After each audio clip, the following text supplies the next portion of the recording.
Assalamualaikum warahmatullahi wabarakatuh. Yang terhormat Pak Bagas Putra selaku dosen pengampu mata kuliah Aspek Sosial dan Pengembangan Komunitas. Di sini izinkan saya dan juga rekan saya untuk memaparkan hasil studi literatur kami dari buku Negara Teater, Kerajaan-Kerajaan Bali di abad ke-19. Yang pertama akan ada gambaran umum. Untuk gambaran umum sendiri itu ada anggota dari Kerajaan Bali itu ada 7 kerajaan utama. Yang pertama itu adalah Tabanan, Badung, Gianyar, Karangasem, Bangli, dan juga Mengwi, dengan kerajaan utamanya itu adalah bernama Klungkung. Kemudian untuk lokasinya sendiri itu ada di Bali sendiri, tepatnya di sisi selatan Pulau Bali kalau untuk kerajaan besarnya atau Klungkung ini, dan waktunya itu ada di rentang 1891 hingga 1906. Nah, untuk gambaran umum dari agamanya sendiri dari kerajaan-kerajaan Bali ini, seperti yang kita tahu ya, kerajaan Bali ini ada di agama Hindu. Untuk sejarah singkatnya, sneak peek sedikit nih tentang kerajaan-kerajaan Bali itu. Awal mulanya hubungan Kelungkung dengan Belanda dan Kelungkung itu bersedia menandatangani perjanjian damai dengan pemerintah Belanda pada 6 Desember 1841. Tapi di 24 Mei 1843 perjanjian itu diperbarui menjadi Dewa Agung Putra II itu diwajibkan untuk menghapus yang namanya hukum tawan karang. Nah, Raja-Raja Bali atau Kerajaan Bali ini bisa menyita dan juga merampas seluruh isi kapal yang terdampar di pulau mereka gitu, di wilayah kekuasaan mereka gitu. Nah, si Belanda ini minta untuk dihapus. Nah, marahlah si Dewa Agung Putra II. Akhirnya pecahnya Perang Kusamba.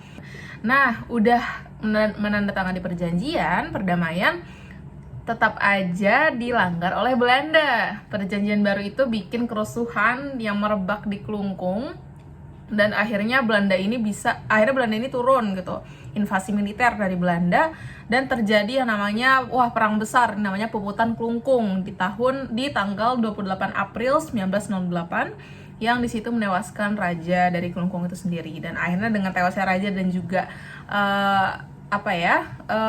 orang-orang di baliknya gitu, akhirnya Klungkung ini diduduki.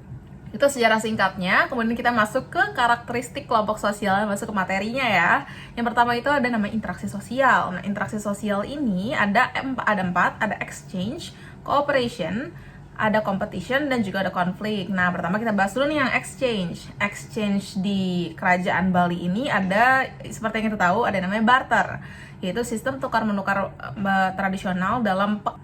Oke, nah yang kedua itu ada cooperation, di mana cooperation ini adalah kerjasama antara individu atau kelompok yang satu dengan yang lainnya. Nah, dalam kerajaan Bali ini tertera atau terrealisasikan oleh bentuk kerjasama pemeliharaan bendungan bagi pemilik subak. Subak itu adalah irigasi sawah. Kemudian ada kompetisi. Nah, kompetisi ini adalah bagaimana mereka bersaing satu sama lain untuk mendapatkan satu hal yang sama gitu. Nah, di sini realisasinya itu ada perebutan wilayah kekuasaan. Wah, seperti yang kita tahu ya, kerajaan-kerajaan ini sangat ambis dalam perebutan wilayah kekuasaan. Nah, kalau di sini itu antara kerajaan Klungkung dengan kerajaan Gianyar. Karena apa?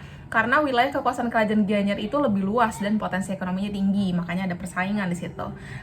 Terus terakhir itu ada konflik. Nah, ini nyambung nih kayak yang tadi. Konflik itu adalah ketika permasalahan itu terjadi dengan melibatkan hal-hal yang negatif gitu.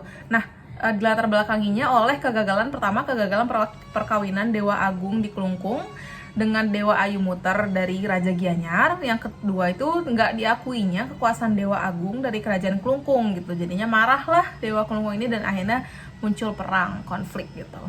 Nah, ada bahasa, nilai, dan juga norma. Nah, kalau misalkan di sini bahasa itu kan adalah apa yang kita ucapkan sehari-hari, dan nilai atau norma itu adalah apa yang kita anut gitu, yang kita percayai dan kita lakukan, realisasikan, kita wujudkan dalam bentuk perilaku gitu.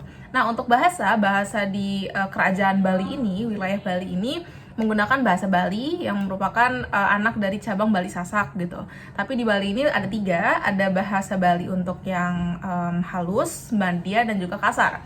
Untuk yang halus ini digunakan untuk orang-orang bangsawan, kemudian juga orang-orang kasta tinggi gitu. Kemudian untuk madya itu biasanya digunakan di pejabat dan juga bawahannya, atau di pedagang-pedagang gitu. Kemudian ada Bali kasar itu biasa dilakukan dituturkan kepada kasta sudra atau kasta paling bawah, di mana itu isinya adalah buruh dan lain-lain gitu. Nah, kemudian Bali juga punya nilai-nilai atau norma di mana mereka meyakini kalau manusia mampu menjaga hubungan yang seimbang dan harmonis dari ketiga aspek yang akan saya sebutkan, maka dia akan sejahtera hidupnya. Ketiga aspek itu apa? Pertama, hubungan dengan Tuhan atau parhyanga. Kedua, hubungannya dengan manusia atau pauhongan, dan hubungannya dengan lingkungan atau palemahan. Selanjutnya ada struktur sosial. Nah, struktur sosial itu apa? Struktur sosial itu adalah bagaimana hubungan antara sosial yang satu dengan sosial yang lainnya yang terwujudkan dalam tiga. Ada di Bali ini ada Banjar, Krama Subak, dan juga Pemaksan. Nah, Banjar ini apa? Banjar itu dusun dan setingkat dengan RW. Jadi dia semacam RW lah gitu, rukun warga. Kemudian ada Krama Subak, di mana itu adalah para petani yang memiliki garapan sawah dan mendapatkan air pada sawahnya gitu. Jadi ini adalah kumpulan atau institusi para petani yang terbagi menjadi tiga juga. Ada yang krama aktif, yaitu golongan aktif, krama pasif, dan juga krama luput, yaitu krama yang sangat-sangat tidak aktif, dan biasanya aktifnya itu dalam kegiatan-kegiatan desa seperti bandesa adat. Kemudian ada pemaksan atau kongregasi pura, di mana itu adalah kumpulan warga masyarakat yang bertanggung jawab secara langsung dalam kaitannya dengan pura. Jadi orang-orang yang menjaga pura dan lain-lainnya itu. Nah, mereka itu berkewajiban melaksanakan yang namanya itu swadharma, pangupahayu dari pura yang menjadi tanggung jawabnya, seperti itu. Kemudian, nah ini yang tadi saya sebutkan tentang stratifikasi sosial atau tingkatan sosial. Pertama, Brahmana. Brahmana itu adalah tingkatan paling tinggi yang isinya itu pendeta dan juga pemimpin agama. Kemudian ada kesatria, di mana itu tingkatan kedua isinya adalah bangsawan, prajurit, pemerintah gitu. Kemudian adalah kasta waisya, di mana itu kasta ketiga, itu isinya pedagang, pemilik tanah, dan terakhir kasta paling bawah itu namanya sudra, isinya adalah petani, buruh, yang dimana mereka biasanya diperlakukan dengan kasar, dengan bahasa yang tadi saya sebutkan, Bali kasar gitu. Kemudian ada tipe kepemimpinan. Untuk tipe kepemimpinan sendiri di Bali itu menggunakan gaya kepemimpinan kekuasaan yang dibangun raja dan ditujukan ke arah pertunjukan, upacara, dan ke arah dramatisasi gitu. Nah, pada titik relasi kekuasaan upacara ini, bagaimana negara atau pemerintah memainkan relasi kekuasaan. Apa tuh maksudnya? Jadi, di Bali itu dalam masa mereka ya, masa kerajaan-kerajaan Bali, kerajaan Kelungkung, dan lain-lainnya itu, mereka memanfaatkan upacara-upacara dan juga pertunjukan dan juga adat-adat mereka itu untuk menunjukkan kepada orang-orang bahwa mereka berkuasa. Iya, baik, perkenalkan nama saya Rizkul Muthahar Hamim, NIM 154-20009. Selanjutnya, kita akan membahas mengenai kegiatan-kegiatan penting yang ada di masyarakat Bali gitu, atau yang dibahas pada buku ini. Nah, secara umum, kegiatan yang dianggap penting oleh masyarakat Bali ini adalah upacara atau ritual, sehingga mereka tetap mempertahankan upacara tersebut gitu. Nah, ada beberapa alasan mengapa masyarakat Bali itu tetap mempertahankan upacara-upacara ini. Yang pertama adalah adanya pemaknaan nilai atau simbol luhur yang ada dalam upacara tersebut dan hanya dipahami oleh orang-orang Bali klasik saja. Dan kita sebagai orang yang di luar Bali itu tidak mampu untuk memahami hal tersebut.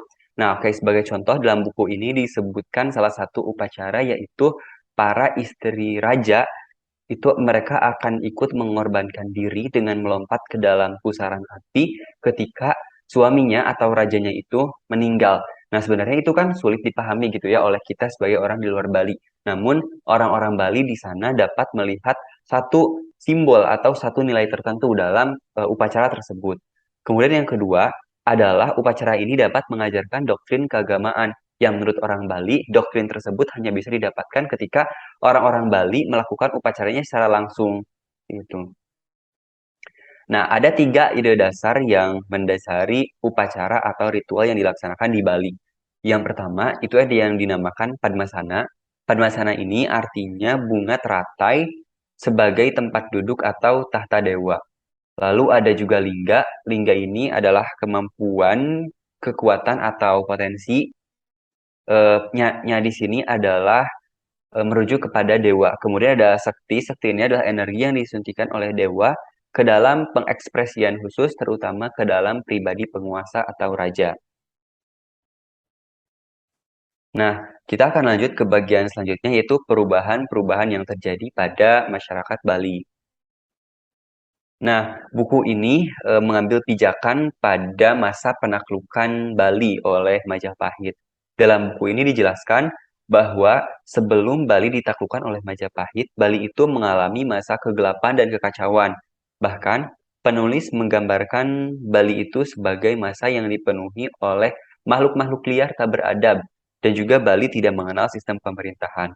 Dalam buku ini juga dijelaskan bahwa pada saat petinggi-petinggi dari Majapahit berhasil menaklukkan Bali, mereka itu meminta bantuan atau meminta pertolongan dari para pemuka-pemuka agama Hindu di Pulau Jawa untuk membantu menyelesaikan kekacauan yang terjadi di Bali pada saat itu. Nah, itu menggambarkan betapa kacaunya situasi Bali pada saat itu gitu. Nah, kemudian setelah Bali ditaklukkan oleh Majapahit, di sini Bali mengalami beberapa perubahan-perubahan ke arah yang lebih baik. Yang pertama, adanya kekuasaan dengan standar peradaban yang berbeda. Nah, perbedaannya di sini yaitu pada sebelum penaklukan Majapahit memang ada yang namanya kekuasaan. Namun setelah adanya penaklukan Majapahit ini, kekuasaan yang ada itu lebih beradab.